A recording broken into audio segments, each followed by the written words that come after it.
First contact gone wrong. The signal arrived on a Tuesday.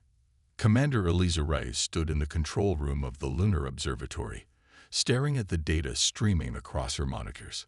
For 3 days straight, the mysterious transmission had pulsed from somewhere beyond Neptune's orbit, a perfect mathematical sequence repeating with artificial precision. "It's definitely not natural," said Dr. Kwan, the observatory's lead scientist. His eyes were bloodshot from lack of sleep, but excitement radiated from him like heat. "The signal contains embedded data packets. We're still decrypting them, but this is it, Commander. First contact." Eliza nodded, her expression carefully neutral despite the electric thrill running through her veins. As head of Earth's newly formed Interstellar Relations Division, she had prepared for this moment her entire career. Yet nothing truly prepares you for confirmation that humanity is not alone. "Alert the Security Council," she said, "and keep this quiet until we know what we're dealing with." 3 weeks later, the UEN Pathfinder slipped from Earth's orbit, carrying Eliza and a hand-picked crew of 12 scientists, linguists, and military personnel. Their mission: investigate the signal source, which had been tracked to an artificial structure drifting at the edge of the solar system. Approaching the object, announced Lieutenant Marcus Chen from the pilot's seat. Readings confirm it's approximately 2 kilometers in length, metallic composition, and it's humming. Through the Pathfinder's viewports, the structure gleamed like burnished copper. It resembled a massive tuning fork, elegant and alien, its surface etched with intricate patterns that seemed to shift when viewed directly. "It's beautiful," whispered Dr. Amara Santos, their xenolinguist. "And not built by human hands," Eliza added, a prickle of unease running down her spine. Their small ship, humanity's most advanced vessel, suddenly felt terribly vulnerable. "Hold position at 500 meters. Dr. Santos, broadcast our greeting package on all frequencies." The carefully crafted message, mathematical sequences, basic scientific principles, and simple language primers, streamed from the Pathfinder toward the alien structure. For several tense minutes, nothing happened. Then the void between them rippled. "Energy spike," shouted Chen. "Something's." A pulse of violet light enveloped the Pathfinder. Alarms blared throughout the ship, then fell silent as systems rebooted one by one. "Status report," Eliza demanded, pulling herself back into her seat. "We're intact," Chen replied, bewildered. "But, Commander, we're not in the same place anymore." Beyond the viewports, a massive ringed planet loomed where empty space had been moments before. And surrounding the Pathfinder, arranged in a perfect sphere, floated dozens of ships. Each one dwarfed the human vessel, their hulls shimmering with the same copper tone as the tuning fork structure. Before anyone could speak, every screen aboard the Pathfinder flickered to life. An alien face appeared, vaguely humanoid, but with iridescent scales instead of skin, eyes like liquid mercury, and no visible mouth. "We are the Vextal." A melodious voice resonated directly in their minds. "Eternal guardians of cosmic order. You have been evaluated, primitive ones." Eliza stepped forward. "I am Commander Eliza Reyes of Earth. We come in peace and friendship." Silence. The command pressed against her mind like a physical force. "For 10,000 cycles, we have watched your kind. You are chaos bringers, disruptors, unworthy of the gift of stars." Dr. Santos frantically whispered to Eliza, "Commander, their language structure suggests a hierarchical species with religious overtones. They see themselves as divine arbiters." The alien continued, "Your species' potential for violence exceeds acceptable parameters. Your technology grows too quickly, without wisdom to guide it. The Eternal Council has rendered judgment. Earth will be cleansed and reseeded with more suitable life." Cold dread pooled in Eliza's stomach. "You have no right to judge us. Humanity has overcome countless challenges. Because you destroy everything in your path." The alien interrupted. "We have seen your history, your wars, your relentless consumption. The cosmos is ordered. Perfect. You are disorder incarnate. Eliza stood tall, though fear threatened to freeze her limbs. We request diplomatic discourse. Surely species as advanced as yours understands the value of communication. There is nothing to discuss. The judgment is final. Your extinction begins now.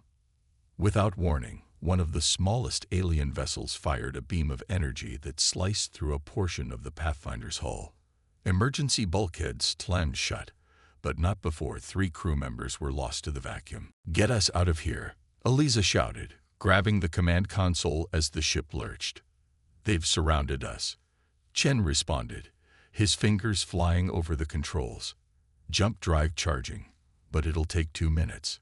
Another beam struck the ship, rocking it violently. Dr. Santos was thrown against a bulkhead, her head connecting with a sickening crack. "Return fire," Eliza ordered. The Pathfinder's modest defensive weapons seemed pathetically inadequate against the alien armada, but they had no choice. The ship's rail cannons discharged, magnetic accelerators hurling tungsten slugs at a fraction of light speed. Against all expectations, one projectile penetrated the nearest alien vessel's shields, tearing through its hull. For a brief moment, the attacking ships paused. "They didn't expect that," muttered Security Chief Ortiz, reloading the cannons. "Their shields must be calibrated for energy weapons, not kinetic impacts." The alien's voice returned, tinged with something new. Surprise, perhaps even fear. "Impossible. Your technology is primitive. You cannot harm the divine." "Turns out we can," Eliza replied coldly. "And we will defend ourselves." "Jump drive ready in 30 seconds, Chen announced. The alien ships regrouped, adjusting their formation. "Your resistance is noted, humans. It changes nothing. When we arrive at your world, nothing will remain but ashes. If you come to Earth," Eliza warned, "you'll find we're not as easy to exterminate as you think." The jump drive engaged just as the alien fleet unleashed a coordinated attack. Space bent around the Pathfinder, and they vanished from the alien armada's grasp. They emerged, damaged and trailing atmosphere, in high Earth orbit. Of the 13 who had departed, only 7 returned, but they carried with them something invaluable: knowledge of the threat coming for humanity, and a crucial weakness in the seemingly invincible Vextal defenses. Within hours of their return, Earth's governments united under a single purpose for the first time in history. The Planetary Defense Initiative mobilized every resource, every scientist, every factory. Traditional enemies became allies against an existential threat that rendered human conflicts meaningless. "We have perhaps 3 months before they reach us," Eliza informed the Emergency Security Council. "Their technology far surpasses ours, except in one crucial area. They've relied on energy shields for so long they've forgotten the basics of physical armor." Admiral Zhao, the grizzled head of Earth's combined fleets, leaned forward. "You're saying we can hurt them." "I'm saying we can kill them," Eliza corrected. "But we need to be smarter, more adaptable. They call themselves gods, but they've grown complacent. They haven't faced a real challenge in thousands of years." For 12 frantic weeks, humanity prepared. Shipyards that once built pleasure cruisers now constructed warships. Laboratories worked around the clock developing weapons based on the Pathfinder's data. And deep beneath the lunar surface, in a facility known only to a handful of people, the prototype vessel that would carry humanity's hopes took shape. They called it the Impossible.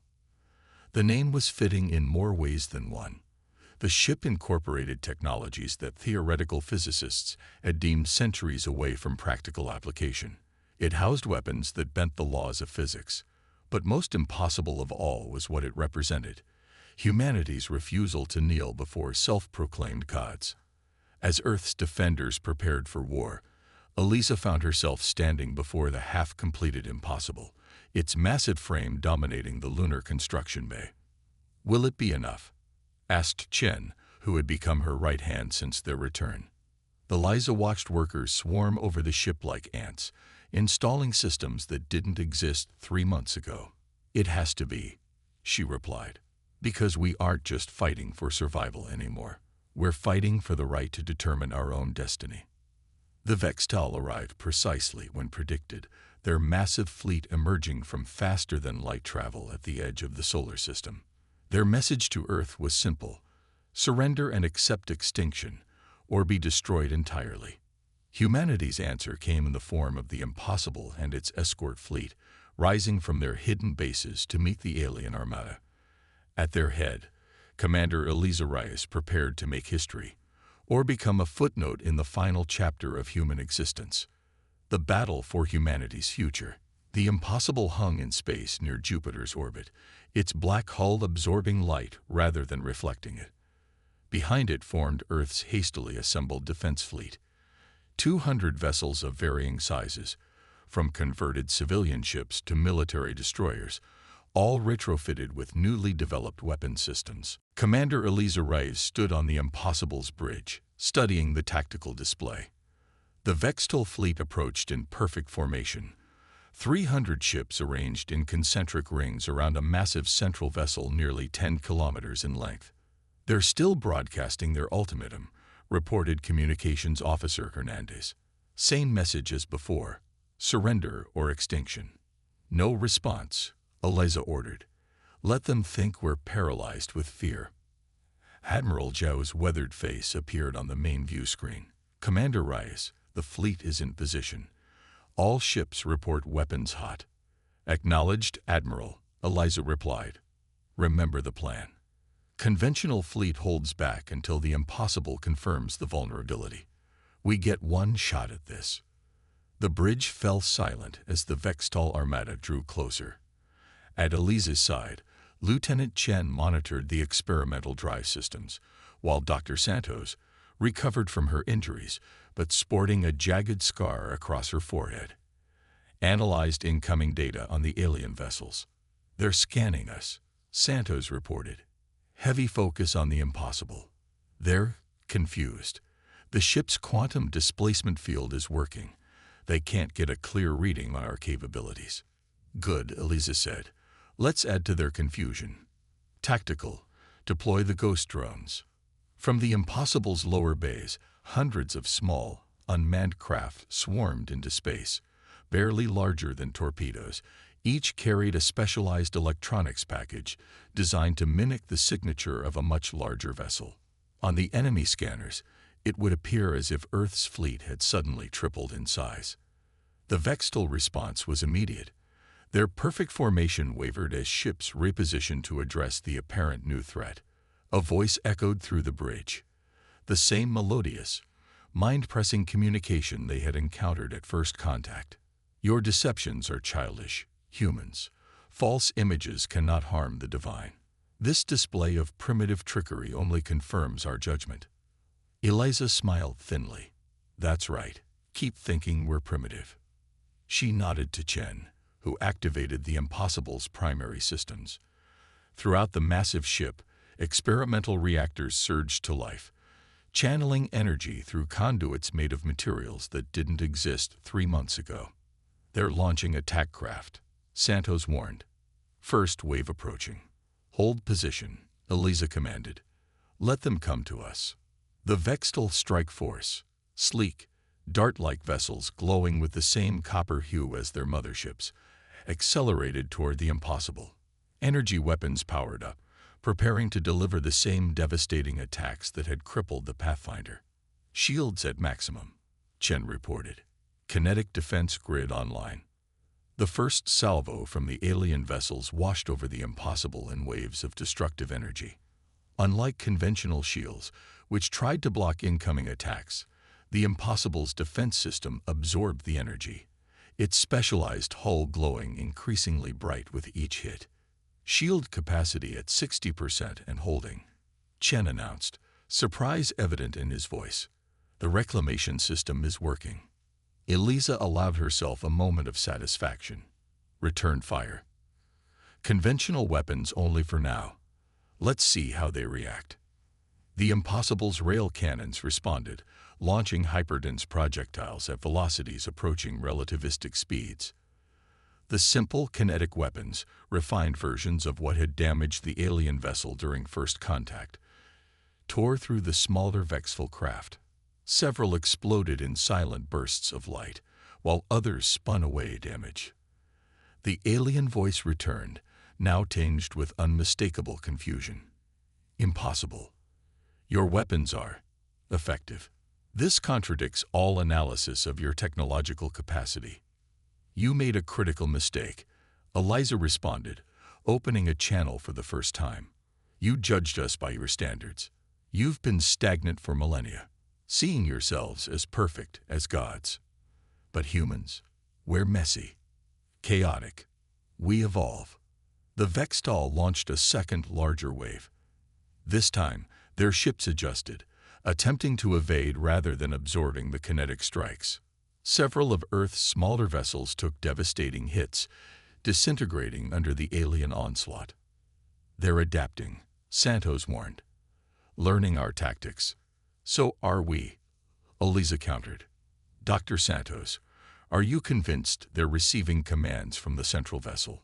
Santos nodded, studying her displays. All evidence suggests centralized control. The smaller ships move with perfect coordination, too perfect for individual commanders. Then it's time for Phase 2, Eliza decided. She opened a channel to the entire Earth fleet. All vessels, execute Operation Sunstrike.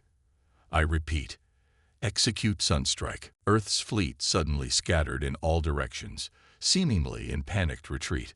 The Vextal ships adjusted, pursuing what they perceived as a route.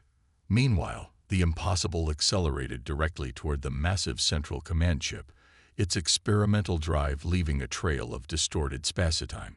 They're targeting us with everything they've got, Chen warned as the ship shuddered under intensified attacks. Divert all power to forward shields and engines, Eliza ordered. We need to reach the command ship. The Impossible plunged through waves of alien defenders, its shields straining against the assault. Several systems failed, decks were breached, and casualties mounted. But still the ship drove forward, closing the distance to the central vessel. Shield failure imminent, Chen reported, his voice steady despite the chaos around them. Hold course, Eliza commanded. Prepare the Excalibur device. Deep in the Impossible's core, the product of humanity's desperate ingenuity waited. Part weapon, part scientific instrument, it represented the most audacious gamble in human history. 5,000 kilometers to target, Santos counted down. 4,000. 3. A massive energy surge from the Vextal command ship interrupted her. Space itself seemed to warp as a beam of concentrated power unlike anything they had encountered before struck the Impossible head-on. Alarms blared throughout the ship. Consoles exploded. The bridge lights failed, plunging the crew into darkness before emergency systems engage. Report, Eliza demanded, pulling herself from the floor where the impact had thrown her. Shields gone, Chen replied through gritted teeth, blood streaming from a gash on his forehead. Hull breaches on decks 3 through 17. Engines at 40%, but the Excalibur is intact. Get us closer, Eliza ordered. Everything we have left into the engines. The damaged Impossible lurched forward, trailing debris and atmosphere. The Vextal command ship loomed larger in their viewports, its defense systems preparing for another devastating attack. They're powering up again, Santos warned. We won't survive another hit like that. We won't need to, Eliza replied. Activate the Excalibur. Now. Chen pressed his hand against a biometric scanner. Throughout the ship, emergency bulkheads sealed as power redirected to the experimental device. For a moment, nothing seemed to happen. Then reality itself appeared to hiccup. A sphere of distorted space expanded from the Impossible, engulfing the Vextal command ship. Within that sphere, the laws of physics as understood by both humans and Vextal became suggestions. The alien vessel's perfect form began to warp. Its energy fields collapsed, and sections of its hull phased in and out of conventional existence. The melodious voice of the Vextal returned, but now fragmented, distorted. What have you done? This violates fundamental laws. "That's our specialty," Eliza responded, her voice calm despite the impossible threatening to tear itself apart around her. "Breaking rules, finding loopholes, doing the impossible." The distortion field intensified. The Vextol command ship structure began to disintegrate as matter itself became unstable within the field's influence. "You cannot. Gods. Eternal. You're not gods," Eliza countered. "You're just an older species that forgot how to evolve. But we'll remember this lesson, even if you won't be around to teach it again." The alien command ship imploded, collapsing into a swirling vortex of matter before vanishing entirely. Throughout the solar system, the remaining Vextol vessels suddenly drifted powerless, their controlling intelligence gone. On the impossible's shattered bridge, the surviving crew watched in stunned silence. The gamble had worked. The Excalibur device had generated a localized field where quantum uncertainty operated at a macroscopic level, rendering the Vextol's perfectly engineered systems useless, while humanity's cruder, more adaptable technology survived. "Stand down to condition yellow," Eliza ordered, her voice hoarse from smoke inhalation. "Begin rescue operations for our damaged vessels, and open a channel to Earth. Tell them we did it." 3 months later, Commander Eliza Reyes stood at a podium before the newly formed Terran Alliance Council. Representatives from every nation on Earth filled the chamber, along with the surviving crew members of the Impossible. "The threat of the Vextol has been neutralized," she reported. "Their remaining ships have been contained, their crews placed in stasis pending diplomatic resolution. But more importantly, we've obtained their navigation data." Murmurs spread through the assembly as Eliza activated a holographic display. A three-dimensional map of the galaxy appeared, dotted with thousands of points of light. "Each of these marks represents a civilization," she explained. "Some conquered by the Vextol, others hiding from them, all believing the lie that these self-proclaimed gods were invincible." She gestured, and the map zoomed in on a particular section. "We've already made contact with 3 species in neighboring systems. They've lived in fear for millennia. Now, they're looking to Earth, to humanity, for leadership." Admiral Zhao stepped forward. "What are you proposing, Commander?" Eliza surveyed the room, meeting the eyes of leaders who, months ago, had been bitter enemies. The Vextol were right about one thing: the universe is dangerous. But they were wrong about containment being the answer. Isolation, stagnation, those are paths to extinction. She straightened, her voice growing stronger. "I propose we take what we've learned, the technologies we've developed, and reach out. Not as conquerors, but as liberators, as teachers, as students. Let's build something the Vextol could never imagine. A galactic community based not on worship, but on mutual respect and endless growth." The chamber erupted in applause. As Eliza stepped away from the podium, Dr. Santos approached her. "You realize what you've done?" The xenolinguist asked quietly. "You've just changed humanity's destiny forever." Eliza smiled, watching the celebration unfold around them. "No, Doctor. We've just given humanity the chance to determine its own destiny. What happens next is up to all of us." Above them, visible through the council chamber's transparent dome, stars glittered in the night sky, no longer distant, unreachable points of light, but beacons calling humanity forward into a universe that had underestimated them for the last time. The self-proclaimed gods had fallen, and in their place, humanity stood ready, not to rule as divinities, but to thrive as explorers, innovators, and allies in a cosmos that suddenly seemed full of possibilities.